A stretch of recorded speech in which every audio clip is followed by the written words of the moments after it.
Hi, everybody. It's Michael Angelo Caruso. I'm on with my pal, Rosh Sillars. We're both in southeastern Michigan. How are you, Rosh?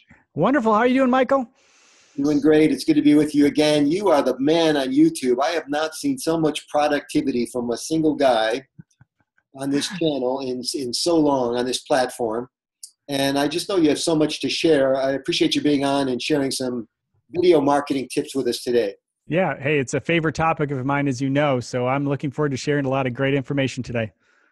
For those of you that are watching at home, you probably should pay attention to us, but we are going to be looking at YouTube screens to make sure that we not only speak intelligently about this, but we want to share our screens with you during this call so we can show you exactly what we're talking about. One of my big complaints on these calls, these types of calls, Rosh, is that everybody speaks very quickly and they're moving because they're so familiar with the interface. Sure.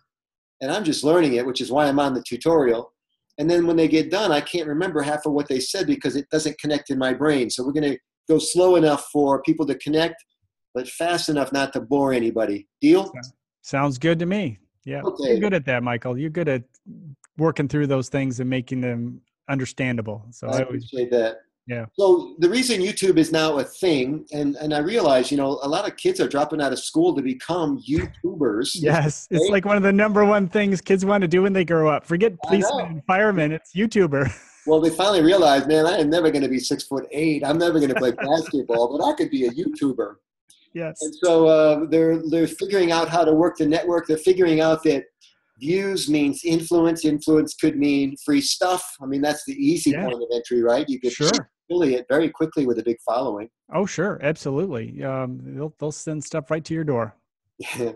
And the other thing is that we know that you can, if you've got a platform like products or services, YouTube or video marketing is perhaps one of the best ways to market it Mm-hmm. because it cuts right through. Video can be very, very interesting, especially if you've got a nice appeal or you're videogenic or you know somebody on your team who has an aptitude for this. Right.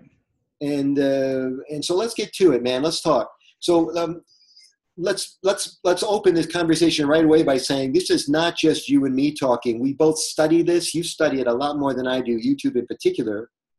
You've been talking to some guys who have magnificent numbers. Tell us Oh, yeah. about who you're following and by proxy, whose information are you sharing with us today? Sure. And I know you want spelling. We'll have to look that up on some of these because I'll start with Tim Schmoyer. Good luck on there. I All think right. it's Schmoyer or similar. And he's been around a long time. Daryl Eves is another person. These guys have a few 100,000. Roberto Blake, that one's a little bit easier. He's a good guy, good for creative folk. A couple new people to the game. Brian G. Johnson is excellent. He's somebody I've connected with quite a bit. And Nick Nimmin, who's really just on fire. He just hit 200,000 subscribers, and Wow. he's been doing this maybe 2 years now. And did you So mention this Evan guy? Daryl Eves, excuse me. No, there was an Evan somebody, I thought. Oh yeah, Evan Carmichael. So we were talking about Evan because he does a business and marketing channel. He's 1.3 million subscribers, and he was nice enough. I've had the opportunity to talk with him a couple times, and he's a very good guy, just a giving guy who comes up with a lot of interesting stuff. And he breaks down quite often. He has different types of videos, but sometimes it's just success ideas. And he believes in this one word called believe. I mean, believe is his one word. He's all about the one word, and so he's out to help people become great entrepreneurs. So he's a good guy to know and to listen to. I always tell everybody my one word is Russian, and I can't pronounce it. It's so difficult to market that way. By the way, just to give some relative numbers, I love the thing called the relative number. You just said Evan passed 1 million subscribers. Yeah, Evan Carr, he's up to 1.3 now. It didn't take him long. And how many subscribers do you have, Mr. Sillars? Oh, do I have to say aloud? I like to put it this way. I am 7 away from my countdown to 1,000. And I have 1,021. So Nice. this is what we're saying, everybody. And we're pretty successful on YouTube, relatively speaking, to most people in the population. Evan has 1 million. The Yeah. other guy you mentioned 100,000, 200,000. Right. So we need to understand what you're up against here, because in the early days of YouTube, it was rather easy to get this done. But now there's a lot of noise out there. There So is. you've got to find a way to bring it. We're going to talk later about how just posting your YouTube video to Facebook won't get it done either. So lots of valuable tips coming up in this session. So now you've got some other names that you can go to and research these guys and follow them. Subscribe to their channel. Subscribe to Rosh and my channel on YouTube. And we'll all learn together. Everybody's been really good about teaching each other so far, and I'm grateful for that. Let's give some other quick analytics, Rosh, before we get going. We know that 1,000 subscribers helps you monetize your channel, but you also need to get a certain number of hours. Right. 4,000 hours over a year. 4,000. 4,000 over a year. Running 12-month span. Right. So what you do for that is YouTube will tell you how many hours your videos have been watched in the last 30 days. And then you can, I don't know if it's a logarithm or how you do the math, but you just multiply times 12 to find out if you're going to have the good yeah. at the end. There's a good tool called VidIQ, and it actually has a countdown on there. It'll tell you how many views per hour, 7 days, and so forth. And it also has a clock on there how many annual views, hours of views you have. And so that's a nice little tool just to keep an eye on it. So okay. One of the tricks for getting views is to create a binging culture with your following, so that rather than have them watch isolated 2-minute videos, that they would go to a playlist that was so intoxicating, it would be like watching all of the episodes of Breaking Bad in one weekend. Right. And so you'd be at a certain playlist, and they would click the first one, and it'd be, oh, that's pretty good. So on playlists, you would recommend maybe what they call is it a power lineup like they do on Saturday Night Live, where the first skit is the strongest at 11:30? Yeah, right. Yeah, a playlist, it can be, just 3 or 4 videos up to maybe 10 or 12. You usually don't want, I have a lot of playlists. Some of them, I just put all my uploads in a playlist. So there's some variations of that. But for the most part, you want to have playlists of similar content. So if somebody's interested in cat videos, the next video should be a cat video, and down the line. And if you are, say, if part of your strategy is to develop a following and develop yourself as an expert in part of your career or business to help get your name out there, well, then you would want to make sure that each one of those videos follows each other logically. If you're explaining maybe a 2-3 minute video on one topic that leads into the next one to the next one, and that way people will watch more. And one of the best ways to look at it really these days, just because, as you mentioned, Michael, that there are so many people in this space, and as we're talking about, every child on earth wants to be a YouTuber now. So you have a whole generation coming up behind you who wants to be a YouTuber, is to niche down and to really focus in a specific area so you can cut through the noise. And when you do that, it's a lot easier. So look at your entire channel as a big playlist, and then even chop it up more into smaller playlists so make sure each video continues to support the other videos. So you brushed up against another idea for those of you writing as fast as you can. Here, let's not move past this too quickly. Sure. The first idea was the playlist concept itself, which gets them to cycle video 1, video 2, video 3. Right. But a second tip is to label it within the titles of the videos themselves, part 1 of 3, part 2 of 3. You can do that. And you can also do that within the playlist, so that they would watch I'm going to give you 10 tips. Here are 3 tips. In the second video, I'd have 3 more. Right. And in the third video, I'd have the 4 remaining. I might just label the playlist that way. There's actually, Michael, debate whether you put, number 1, 2, and 3 on there, and if it's valuable or not. So it depends. You have to remember it's all psychological, and to me it makes sense, but some people will say no, don't do it for other reasons. So the best answer, as always, when it comes to this digital world, test it. Test is the answer, because maybe your audience appreciates, oh, here's all 10, and oh, okay, there's number 6, and so forth, or it's helpful. They know where they left off. I had a discussion with my brother the other day, who's not, I think he's battling the psychology himself, because he doesn't want to be too heavy-handed. That's within everyone's definition, right? Everybody defines it differently. too heavy-handed about asking people to like his videos or share his videos or click on his videos. You know, he's shy in that way. I'm not sure this is for the faint of heart. I think you've got to be a little bit pushy. You do, you know, it's just like any kind of sales situation where you say, well, you know, if you're going to be someone who's going to be a salesperson, I don't like to be too pushy. You know, I want to give the customer room. And then you ask them how their sales are, you know, and the person that you're like, man, that guy's so pushy. I'd never want to be like him. How's his sales? You know, or how's her sales? So the point being is that, you know, there, and of course in YouTube, there's a debate about that too. You know, should you ask and when should you ask? Some people like Tim will say, ask at the end. You should ask. You need a call to action. And honestly, those people who made it all the way through the end are more likely to actually subscribe. Others would say, you know, you introduce your topic, 15 seconds, have a quick transfer, then go in and ask for the sale. Hey, if you like this video, make sure you subscribe, hit the bell icon, all that. And then others will say, hit them there and at the end. You know, so honestly, probably more is better if you do it well and if you do it smoothly and naturally. But you got to ask for the sale at some point. That's for sure. I think it was the great Zig Ziglar who said that passive salespeople have hungry children. Yes. And I can hear Zig's voice saying that too. You know, you got to put some steak on the grill, man. Yeah. Okay, so one of the tricks, you and I have talked about this many times. One of the tricks, if you want to call it, and with trick, by the way, everybody, for our definition here, we're never taking advantage of anybody, right? This is not about user. How about tactic or strategy? Bait or switch. It's like David Copperfield trick. It's a magic trick. Nobody gets hurt here. The woman doesn't actually get sawed in half. What? Yeah, sorry. One of the tricks for getting this engagement is niching, and you would niche way before your video ever gets to the YouTube channel, because when you pick black cats instead of all cats, right? In my case, I happen to teach sales training and leadership, so I can niche on those two things. But there would be people that argue, no, you should let one of them go and just focus on one. Right, especially in the beginning. Until you have a following, people know who you are.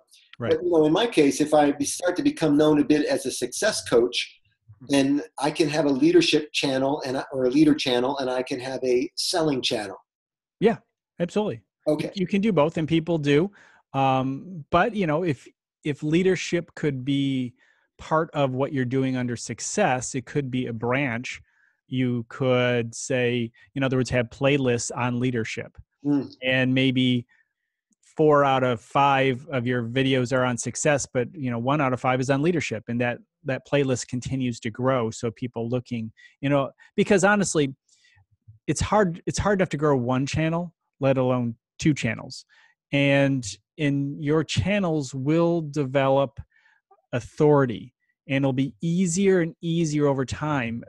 YouTube is exponential. We talk about, you and I, you know, flirting around that 1,000 mark. Now we add subscribers a little bit more faster than we did when we had 50.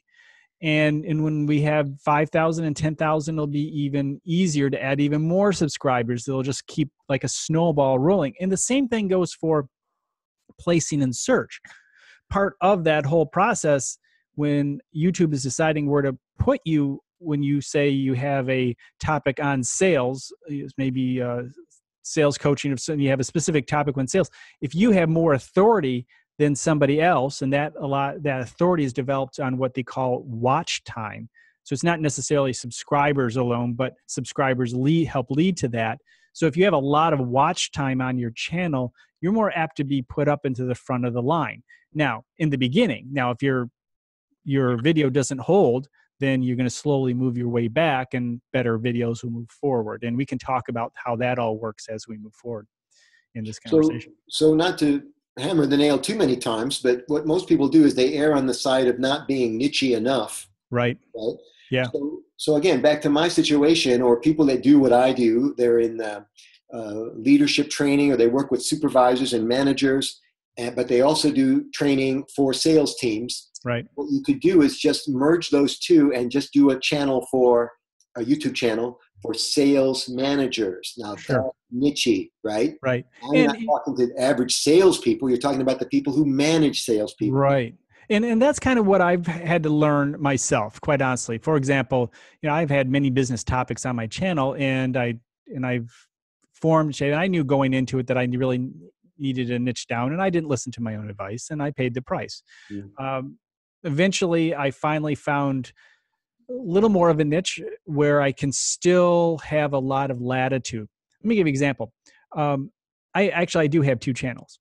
And when I was originally going to start my channel, it was going to be pricing for photographers because I was doing some seminars on pricing for photographers. And I thought, wow. By the way, a little footnote, Rosh is a very talented photographer. He did it for many, many years, still does it. Yep. And I support the community with business and social media and so forth, the photography community. And so I was in that. One of my biggest articles and one of the things people asked me to speak on is pricing for photographers. And so I was doing these webinars, and I was putting them on YouTube for kind of storage, what I've been doing for years, like many of us do, starting off just, storage. YouTube, hey, what a great place to store videos, not thinking about the other potential. And I'm guilty as anyone else. And so I decided, no, I just can't do pricing for photographers alone. I got to do more. So I want to do everything. I know niching's better, but I'm just going to do it. So I just got into talking business and marketing all across the board from every topic I could possibly think of, working my way down over the year. Eventually, I settled on, without getting too long into the making this too much more of a conversation, I settled on marketing strategies. And so if I can't call it a marketing strategy, or it's not a marketing strategy or related to marketing strategies, I don't talk about it. Now on the weekends, I do some tutorials, which are very helpful on my channel to support marketing strategies, like looking at the analytics and things like that. But the weekdays, when somebody looks at my channel, when I made that adjustment, within 60, 90 days, YouTube upped my, the promotion of my channel. I'm getting more subscribers every day than I've ever gotten before, because it is clear when somebody looks at my channel, all the videos, it doesn't matter what they found me for. They look at the recent videos and they say, wow, marketing strategies. Look at that marketing strategy and another marketing strategy. And so they do know, and it's very clear what the channel is about. Good. So let me just take a step back. So a year passes by, I did a video every single day, and I decided to try that pricing for photographers channel. And I launched it in November. Highly niched, hyper niched, and it took off. And it was growing 3 times faster than the other channel. And this was before I niched down to marketing strategies. The problem is that I didn't have the heart to keep it going at that level. And that's where you have to weigh it all. And I guess that's why I give you this long story. Niching is better, but if it's so narrow that you're going to give up in the long run, then what good is that? Right. But if it's too broad that you're not going to get anywhere, what good is that? So it's a struggle, and it's a balance. You need to figure out what is right for you. So I think it's fair to say that even if you're on YouTube to make money, that it's got to be something you have a deep and long passion for. Yes, right? Absolutely. Because even if you are making money, you're going to get so tired of doing it. If it's not your passion, you won't be able to fake it. Yeah, this is a marathon. I mean, a lot of people quit after 3 months. They get in, they think I'm going to get going. Hey, and I know people start around the same time as myself, getting serious about it. They have 10,000 followers, 15,000 followers now. I know one with 50,000 followers, and we started at the exact same time. It is dependent on so many different things. One, how well you niched, your personality, and how well you create your show.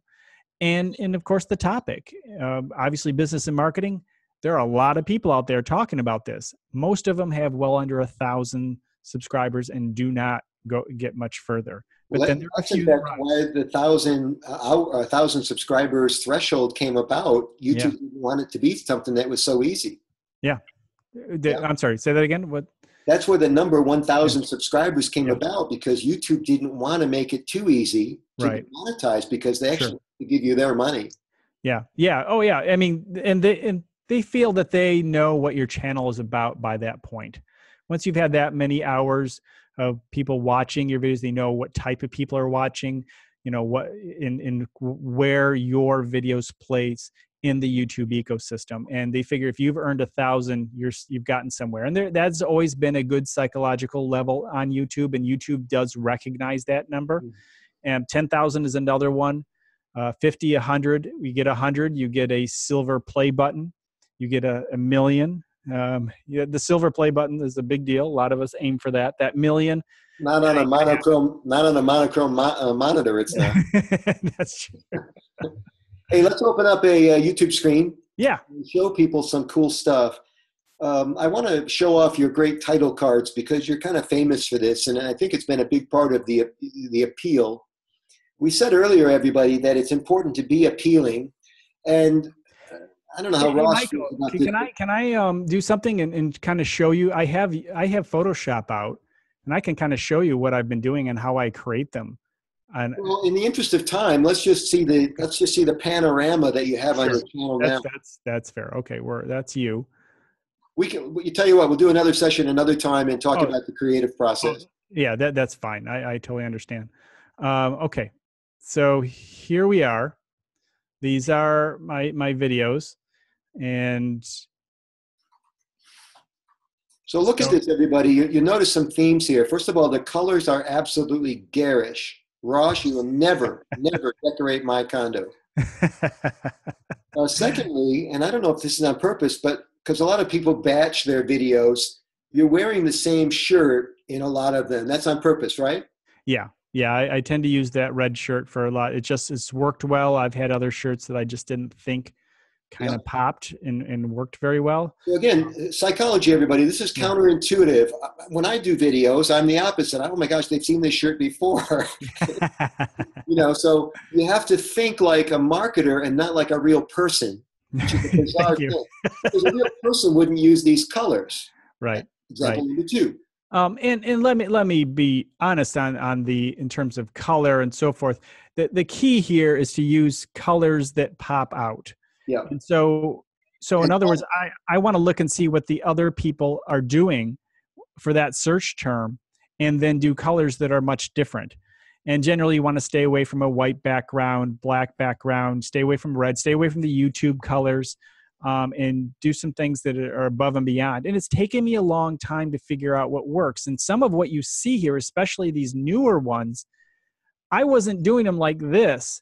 The reason I am doing them like this is because of the new analytics that YouTube now offers us. I can see these are the types of images that people click on. These are the types of thumbnails that people would click on. So that is why they're like this now, and it's working. And my click-through rates are much higher, which is an important part of the formula. So let's just talk about the one in the upper left corner, your 6-month business checkup. What I'm hearing you say, Rosh, is that this graphic is a little piece of sushi, right? It's got all these special ingredients, and every one of them is there for a reason. So if I did let's do a quick game show exchange. Yep. I'm guessing you read or heard that a cartoon character is a clickable entity, yeah? Yeah. It's turned out that way. Logos are better. Like if you see in the middle, you see Instagram. That's related to something that somebody is looking for. So that made it a lot easier. I don't actually see an Instagram logo in that graphic. Is it so small I can't? The middle, right here. Do you see this one, the very middle? Oh, sorry. I was looking on the upper left. Yeah. No. Yeah. I'm sorry. The middle one. I moved over on you. For a while, I had a lot of pictures of me, and I saw that things weren't working so well. So what I decided is to make a lot of them where there's this smaller picture of me, because it is known that a face a human element is really important. But I thought, okay, my human element isn't something that people want to click on so much, but I want to have a human element. So I was putting other things in there. But then when I realized, no, I needed the face, but also kind of the cartoon or another element that will support the topic, that was the key for me. And I'm sure a year from now I'm going to have some other elements, but this is where I am now, and I'm getting much better clicks, and that's really important. So listen to what Rosh is saying, everybody. Here's a pretty good looking guy. His photo's not bad. I love all the different expressions and stuff. But what Rosh is saying is that Facebook logo that you see in the middle. Can you put your pointer over there on that? This one here? Yeah. That Facebook logo is more recognizable than Rosh's face. And Rosh has to get past his own ego to make his photo smaller and move it up into the corner and then put the big Facebook thing. Yeah. But right. a lot of marketers don't think like this. They think, well, I'm the star of the show and I have to be center stage all the time. Right. Right. Absolutely. I mean, look, here's the combination. YouTube wants people. So here's the thing, the people, and this will help explain it. People say, okay, well then I'll make just a crazy thumbnail with an awesome, weird headline that'll get everybody to click on it. Okay, that's fine. But YouTube has a two-part system here. One, clicking. Two, how long do you watch the video? So if people just click and then go 1 second in the video, move back, your video is going to move forward. So let's go back to that authority conversation we just had.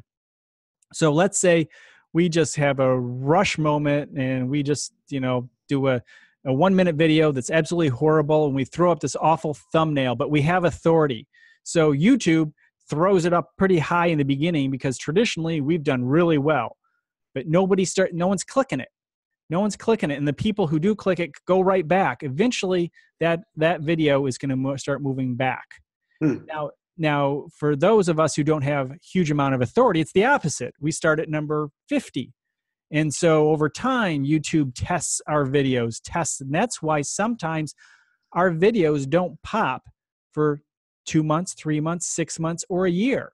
And that's very common for a video that you had out there, nothing really happened, and all of a sudden one day it has thousands of views. That's right. Because YouTube tested it once again under a different group of people, and it won the day, and you're moving up the ranks.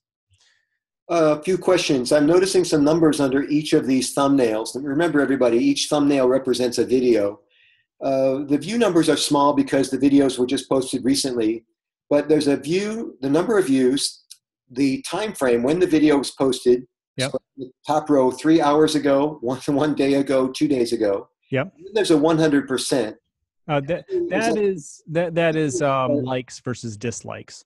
So okay. Yeah, that's what that is. If you go look at the older videos or more popular videos, a lot of them are videos that, like this Facebook. This is a tutorial. It's 34,000 views. Holy crap! And this one is moving up pretty good, and Twitter a few thousand. So I have a number of them with some views. This one is coming up with 500 a day. I mean, this how to change your Facebook should probably, I would assume, in the next year or so, the way it's going, will hit 100,000, which is nice. Now you can see the evolution of my thumbnails. Early days, 5 years ago, I wasn't even using a thumbnail. I wasn't putting anything up there. Here, this is a system I started using later, and you can see this form I started using. I kept just moving, but here's the problem. For years, for all this time, we had no idea. We had a hole here. We knew how long. YouTube would show us the retention rate of people watching our views. But the problem was, let's say you put out 2 videos and both got 50 views. Which one had the better thumbnail? You have no idea. One of them may have been shown to 1,000 people and one may have been shown to 500 people. Well, obviously the click-through rate on the one only shown to 500 people was better, but we had no way to know that. Well, now we do. And that's why you see this evolution and how much I've changed over time in terms of what I'm doing. I'm even going back and updating some of my old videos that have a good audience retention and updating the thumbnail, and that gives it the right combination for it to pop down the road. But not every video is worth saving. Some are just not liked by the community. Everybody, not every video is a winner. So there's some ways in which you can tell which ones are worth saving. Do you have any videos of you with hair? Yeah. this one, kind of, a little bit there. I think that was before I totally shaved. Oh yeah, look at this one. This was in Las Vegas 7 years ago when I was speaking down there. So these thumbnails that we're looking at, they're called cards, correct?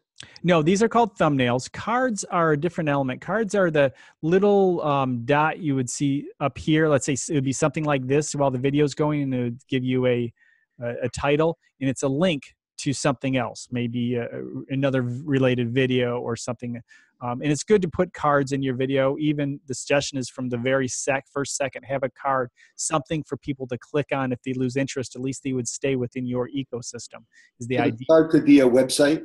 It could be a website, but that would take them off platform. But yes, it could be a approved website, I believe. What would you or a use if you didn't use?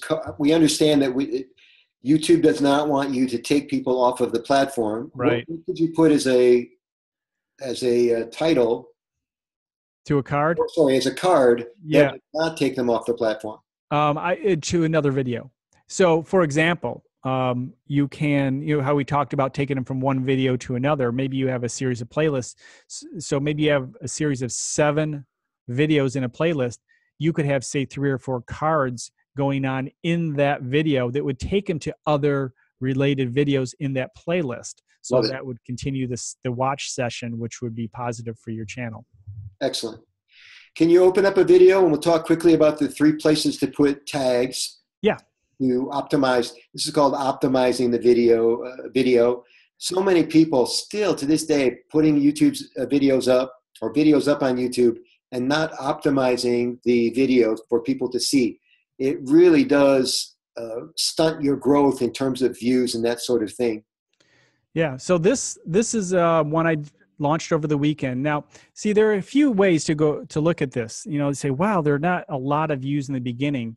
Well, it's really because of the type of channel. You saw some of those videos had thousands and thousands of views, but let me assure you, they look just like this a year ago or 2 years ago. Yeah, I think everybody gets that. Yeah. I don't mind showing people where I am today. They're going to watch this video in 6 months or a year and say, "Oh my gosh, look at all the progress these people have made." Right.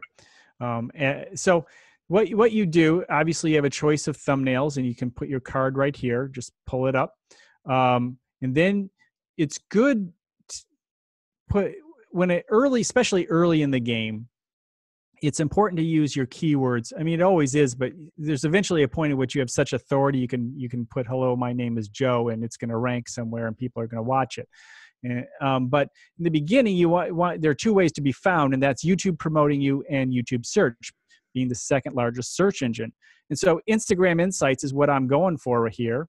So I put that in the beginning, but then I also have a promise, which will help get the click. And so that's metrics to grow your audience. And sometimes you can have a catchy phrase or something more to that. That's fine. Probably more catchy the better, as long as you deliver on the promise. And then from here you have description. Make sure you fill out the description. Longer the better. This one could even be longer, quite honestly. And then you have your tags. Excuse me, Rosh. Yes, sir. Longer the better, because longer means it should be replete with keywords. Yeah. Yes. Exactly. More detailed. I mean, use the keys that YouTube gives you. You have room for 5,000 characters. There's a reason for that. So if you can fill that up, as long as it's relevant, why not? So a mini blog post can help out. Now, some people find the value higher than others, but I guess I'm looking at time versus other things I want to do to help my video. So Rosh, are you just, I think, answering another question for everybody? So if it's 5,000 characters in the description, can we ascertain that it's 100 characters in the title of the video up above? Correct. That you've used 49? Yep. And 50 tends to be about a perfect point these days.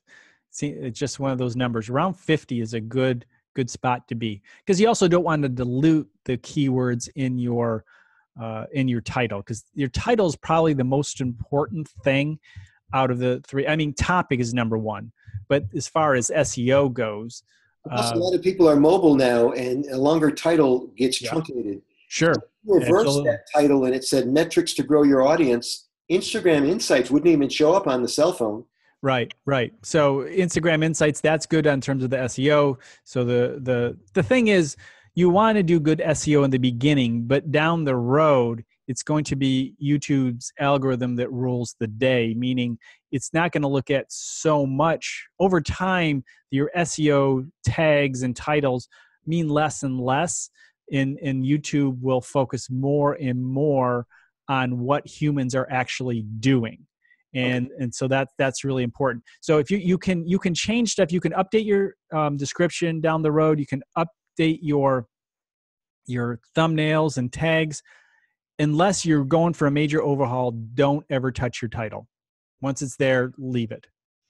Why? What happens?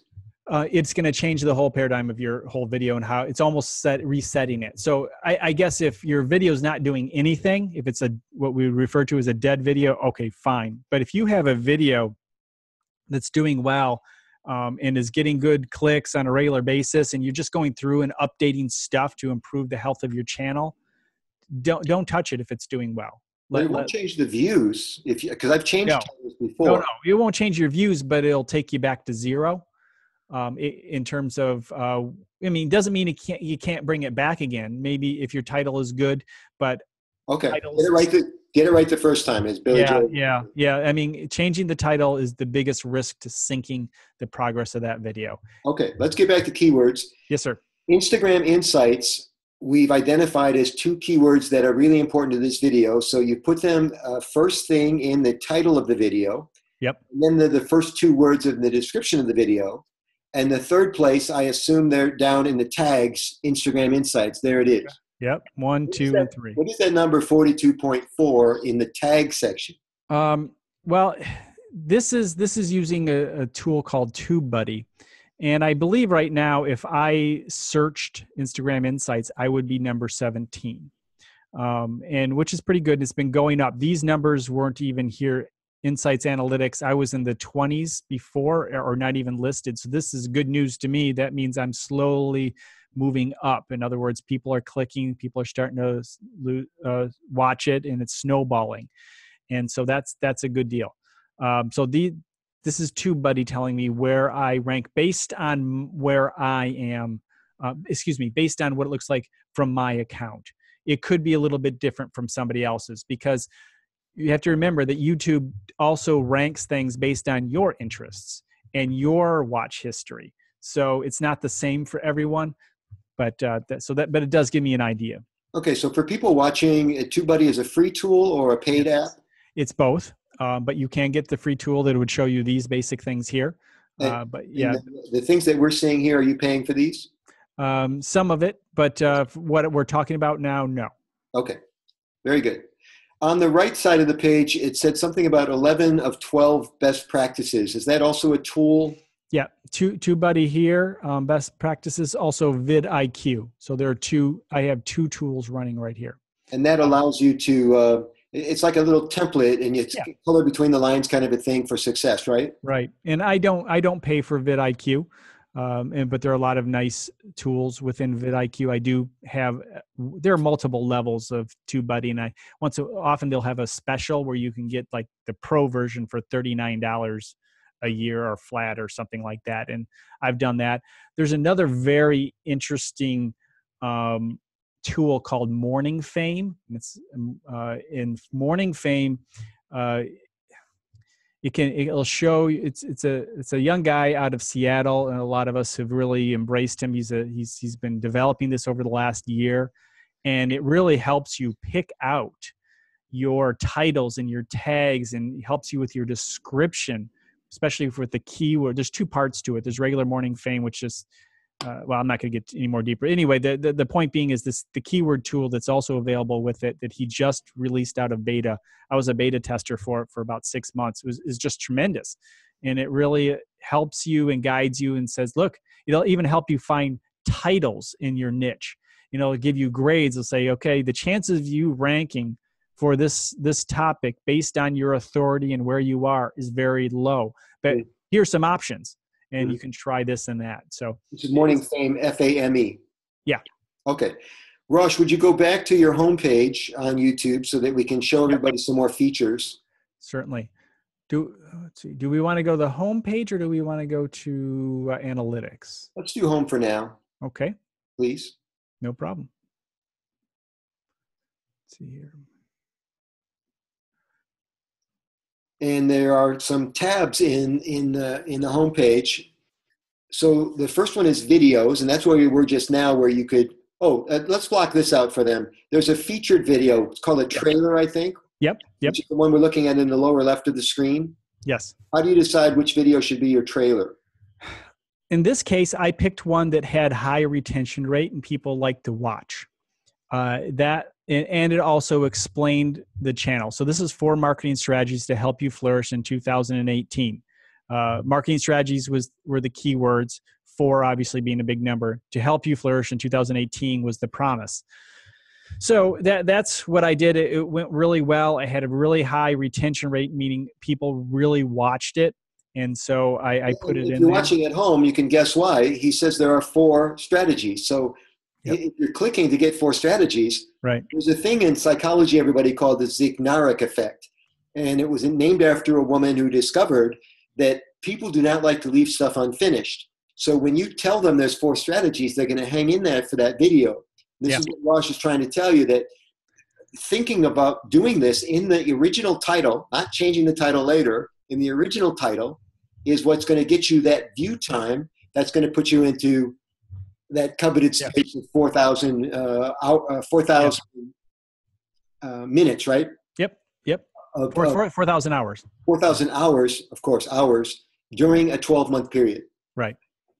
The other, click on the other columns, the playlists. We talked a little bit about the value of segmenting or niching the videos so that people can binge watch.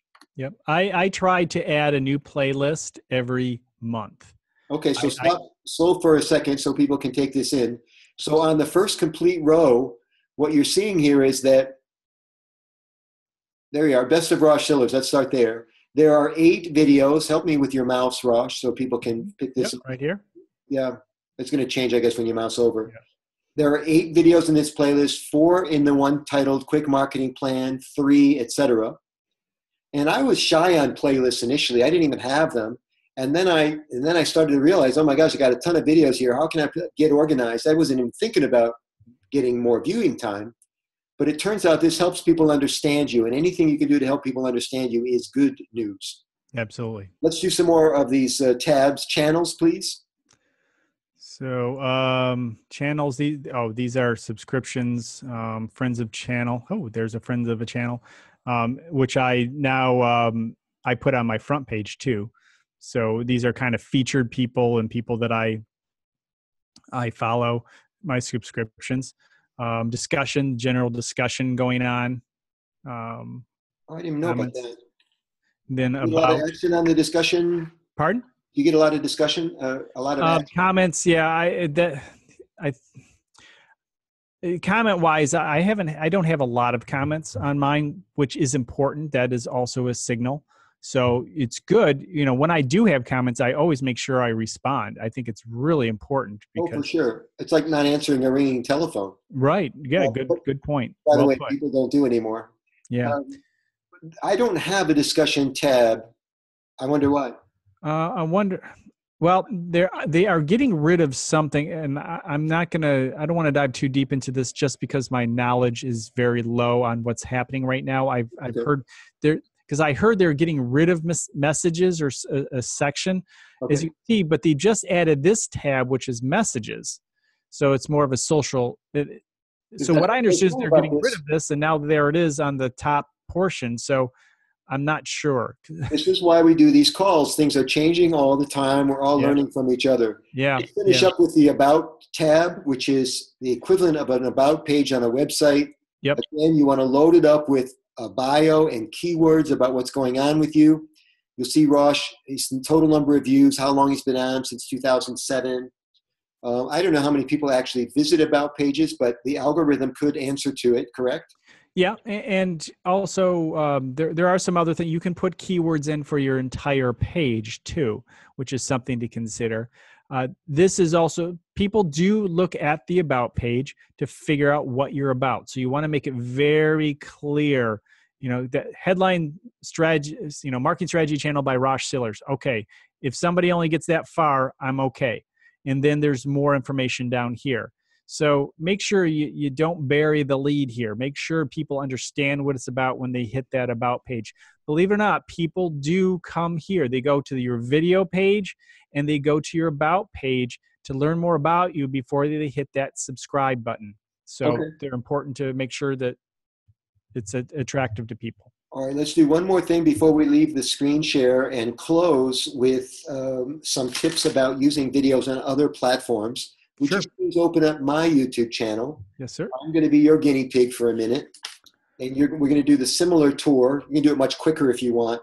Just your Rosh Sillars expert commentary on what's happening here so that people have something relative. Like I don't use nearly as many thumbnails as you do. And I'm sure you're going to say, Right. come on, Caruso, get it in gear.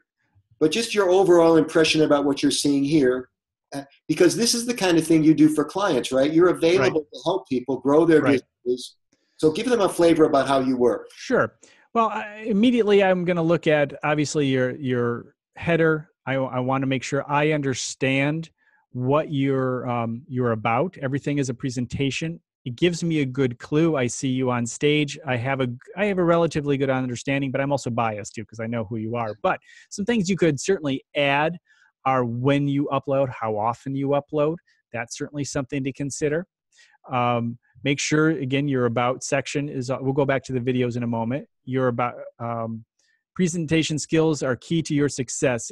You know, Michael Angelo Caruso teaches, yeah, see, this is perfect. This is what you're about, what your site is all about. So I would know immediately what that's all about. Now, the next part is going back to the videos, which is probably the second thing people look at. And so I'm wherever you are here, that's where that niche is. You can start to branch off, but I'm going to make judgments right now. Is this here matching up with this up here? Mm-hmm. And am I confused or not? I'm going to say possibly. There's this. I like this thumbnail very well. I do see a lot of presentation stuff in here, so that's positive in the sense of, okay, presentation guy, the guy's presenting. What's he presenting about? Okay. And that's where I would go from there.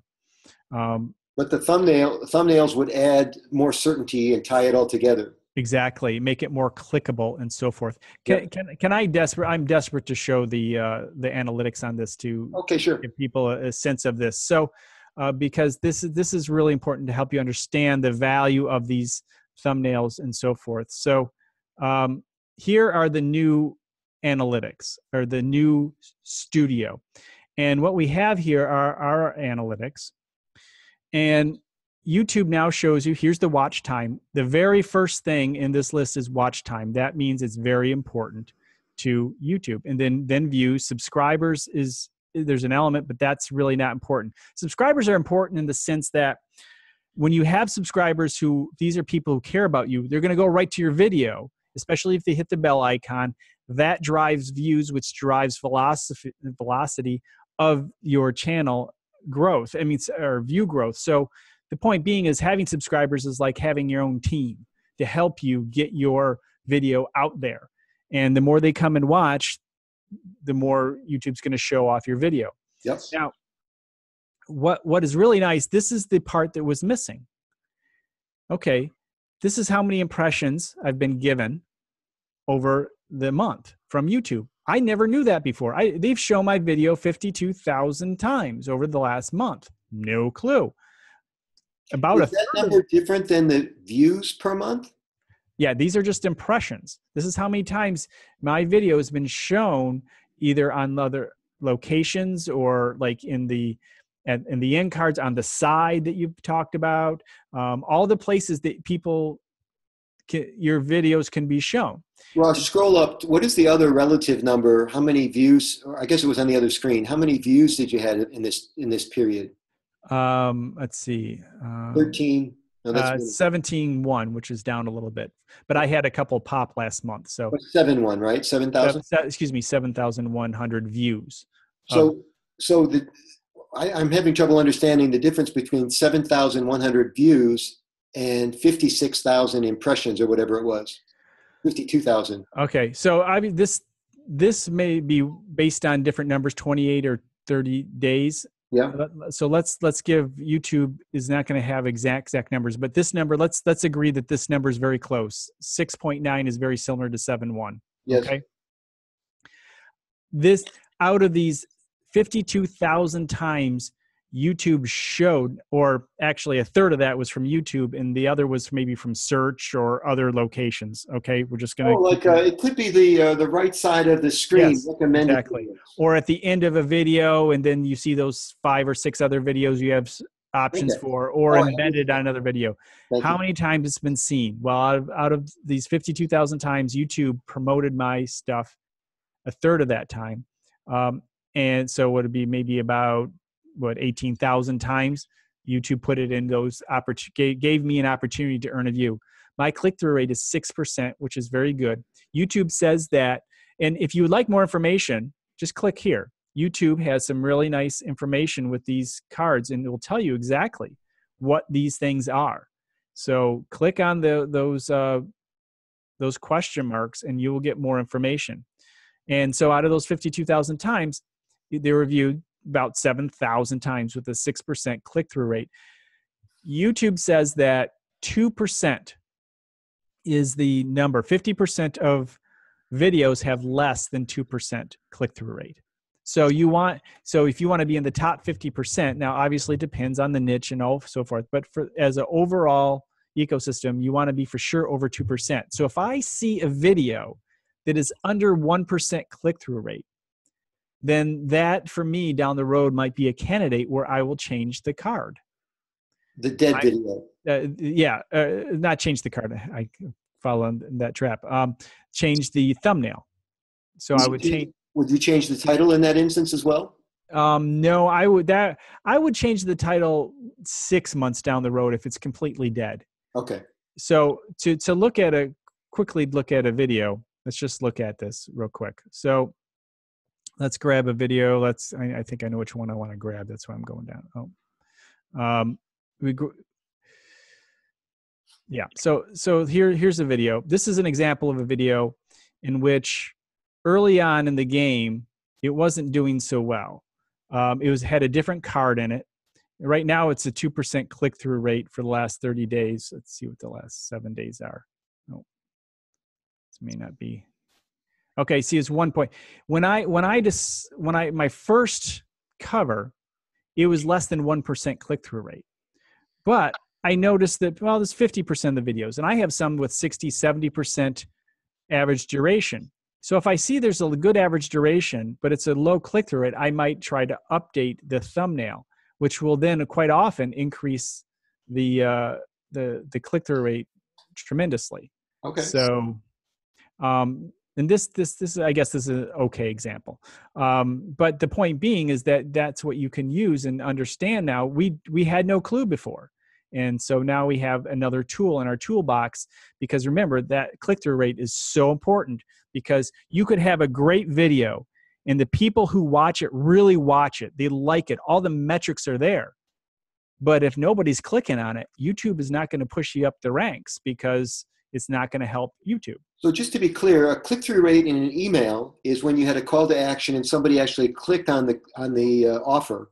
Right. Yeah. Or a click-through rate, or so basically it's 100 times, every 100 times it was shown, a 2% click-through rate would mean 2 people actually clicked on it. So To open it. Yeah, to watch it. Okay. So so what I can here, let me show you this.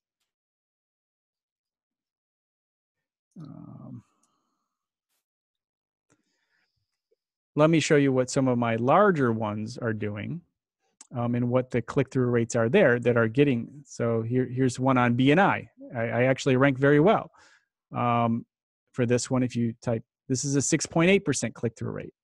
And nice. So other ones, I think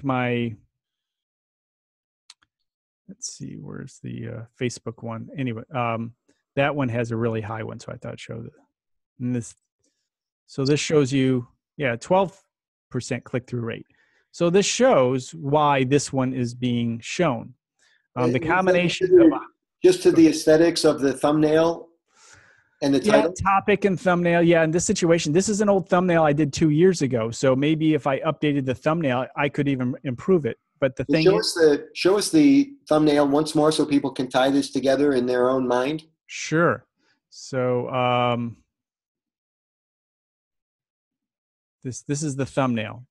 And this is just a selected by YouTube thumbnail. I did not, this is before I started creating my own thumbnails. Oh my gosh, that breaks all the rules. Well, but it is relevant to the actual, it is relevant to what it is that they're looking for. And so I think that's why it's working. It's also been up for a while. Pardon? It's also been up for a while. Yeah, 2 years. So it's earned its stripes. It's getting the clicks. If people were not clicking on this kind of a thing because it wasn't exciting enough, but this is a tutorial kind of a thing. So in this situation, I still use kind of screen captures, but more with more branding. Yep. For my newer ones, because I know this works. So it also depends on the type of video. But I bet I could increase that if I tried to improve it. But it pretty much sits as number one for the topic. So I'm not going to mess with what's working. Attaboy. So we're getting into the home stretch here. I think we've given everybody a lot to think about. Let's finish up with looking at the traffic source that you were just showing in analytics, because we're going to talk about repurposing video on other platforms like Facebook, LinkedIn, and Twitter. There was a screen that you were showing that showed a LinkedIn sliver external sources. So most people are finding you through Google search. Yep, which is a good thing to happen. But only 2.4% are finding you through LinkedIn. And I know you're active on Facebook, but Facebook isn't showing up on this panel. Yeah. Why not? I bet it's part of this unknown infrequent area. And two, when you share a link from YouTube or any other platform from one social media platform to another, they really don't like each other. You really should focus on native and maybe even a trailer. So if, for example, if I wanted to promote my YouTube video, putting that link on Facebook, Facebook's going to bury it. And so are the other channels. You just don't get the same values if I took maybe the first or the highlight of my video and created a quick little trailer and uploaded that 30 seconds, minute to Facebook, LinkedIn, Twitter. You'd get shown a lot more because it's native video, but I could still promote my YouTube channel. Let's break this down for people. So Facebook, everybody, is a business enterprise, and they view their mission in the world to gain money through advertising on Facebook. And so anything that you post on your Facebook channel that would take them off of Facebook, Facebook frowns upon. It didn't used to be this way. And so what they'll do if you put a YouTube URL on your Facebook page, they will throttle it. That's the name of it. They will minimize it. So let's say you have 1,000 friends on Facebook, only 2 people will even see your post. Maybe not even that many. Right. Because they don't want people to leave. This is like the dirty little secret in Facebook. If people knew this, man, they'd be up in arms. Yeah. What do you mean you're not showing all my friends my video? Why am I bothering to post it? When this comes out, Facebook is going to have to answer for it. Yeah. Well, that's why a lot of people are leaving even Facebook pages. Facebook pages, I mean, your personal, you get more traction in your personal individual account. It's the Facebook page, the business page that they spent so long trying to convince us we needed. And now, we've gathered these thousands of likes and people who like our business, and now they won't show anybody our posts unless we pay for it. Yeah. So just to, again, come back to some terminology Rosh was using, he used the word native a couple times. What that means is that you would take every video has a file, right? So in the same way you took a video on your phone and you uploaded it to YouTube, right? Yeah. That process is called native uploading. You're uploading that video only to YouTube, but you were going to cheat and share that upload to Facebook. Or part of it. No more. Yeah. And you don't do it with LinkedIn now, or LinkedIn to a lesser extent. Right. And Twitter to even, I'm getting twisted in the language. Twitter is more generous in sharing a YouTube link. Yeah, I think so. I mean, again, I don't have exact numbers on how much these things are. I mean, we just have to remember the basic concept because they're all going this direction. Where they are in the process, I guess, is almost irrelevant because they all just don't want, even YouTube, when you put links in your description and people go away from YouTube because you put a link in the description like, hey, we've shown you how to do this. Now go to our landing page or our homepage. YouTube doesn't want to show your video anymore because you're sending people away. So You can do that once you get to a certain level because people use affiliate links and so forth. But when you're early in the game, don't have any links in the description. So check the date of this video because all this information is going to be old in about 10 minutes. Exactly. But at this space in time, Facebook will be the most stingy about sharing YouTube videos. Yes, that is for sure. LinkedIn, I still have people commenting, so therefore they're seeing the video on LinkedIn. Yep. And Twitter, as far as I know, is throttling the least. Yeah. But like Rosh says, they're all going to get very, very stingy about sharing other people's platform. I think, and we can share this, save this for another time, Rosh, the next big platform will be one, we're going to go back to zero again, and there'll be a platform that just allows you to share anyway, and they won't care because it's not going to be about making money on that platform. Sure. Yeah. I mean, smart thoughts. I don't know. I mean, the people are trying, but Facebook is pretty good at squishing people, but you know, they're squishing Snapchat now with their own system of stories. So let's bring the screen back to just you and me, and we'll close out and offer a chance for people to interface with us in other ways. Thank you for the nice little tour there on both pages. I appreciate it. Thank you for letting me geek out. I know it's not everybody's cup of tea, but I love sharing that stuff. So just to be clear, if you go to YouTube and you search, and you can do this with anybody, Rosh Sillars, RoshSillars. Correct. Yep. All of his channels come up, but the one that you're interested in is called digital marketing, correct? Oh, I lost you there. Anyway, look for Rosh's digital marketing channel. Oh, yeah. Sorry, my thing cut out. Rosh.video will take you to the main YouTube channel, which is about marketing strategies. And that's clever too, because now have you tried sharing Rosh.video on Facebook? Yeah. And it'll share it. Yeah. I mean, it's still about the same results. I mean, now that's what I would do though. For example, if I would have a trailer and put a trailer up and then put in the comments, if you want to see the whole video, you know, follow Rosh.video, or make the statement in the video. For more information, go to Rosh.video. So in other words, what Rosh.video does is it redirects people to the YouTube page. So you can have a redirect to any page you want. I could send all my traffic to Michael's page if I wanted to. It doesn't matter. You have control of the URL, so you can send anywhere you want. So I make it really easy. Rosh.video. And people remember. Very good. So we're getting ready to wrap up here. So if you want to know more about Rosh's services and how he can help you, it's roshsillars.com, everybody. And if you just want to model his success on his YouTube channel, you can just go to, as we said, Rosh Sillars' channel on YouTube. Look for the digital marketing platform, or Rosh.video will take you there. Yeah, Rosh.video. Let me interject there. The roshsillars.com is my blog, and that's mostly photo related. Okay. Rosh.media will take you actually to the business. Okay. I'm making some notes here too. I have no trouble finding you, but I'm glad you clarified. Yeah. If I can help you with anything, I know that I have a pretty good following among people who want to become consultants and speakers and that sort of thing. If I can help you, of course, you can check me out at michaelangelocaruso.com. And if you want to know more about how I'm doing my thing at YouTube, just go to my channel, Michael Angelo Caruso channel on YouTube. I'm doing some interesting things, Rosh, and you've been very kind with your feedback. Thank you. Speaking in the round with unscripted video. Yeah.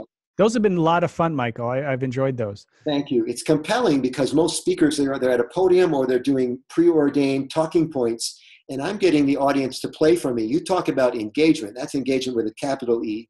Yeah. And so I've developed a little reputation for this thing called speaking in the round, and if you want to know more about that, you can check me out there. I do want to back up, and one more thing that's been bugging me since we've been talking. I wanted to get it right at the very beginning, and I've missed it this whole time. Let me make sure the viewers get this. That when you upload your video natively to YouTube, the only workaround right now that absolutely does it for you is you take that same video file and you upload it natively to Facebook, and then you upload it again to LinkedIn. LinkedIn started to allow native uploads. Yeah.